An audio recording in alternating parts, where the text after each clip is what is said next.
Nadakpan ng usa ka lalaki sa gipahigayong drug bypass operation sa hiniusang puwersa sa otoridad sa Canavid, Eastern Samar. Ginganlan ang dinakpan nga si alias Bobby. Hingkod ang panuigon, usa ka LGBTQIA+ member ug beautician. Taga Canavid, Eastern Samar. Napriso kaniadto si alias Bobby tungod gihapon sa pagkalambigit niini sa gidiling drogas niadtong 2022. Apan nakagawa sa prisuhan ug mibalik na usab sa pagpamaligya niini.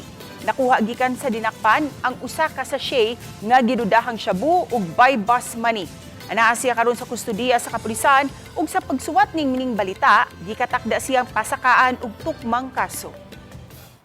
Huwag na po tayong gumamit ng pinagbabawal na gamot, illegal na droga. Kasi po ito ay nakakapinsala po sa mga, lalo na po sa mga youth po natin.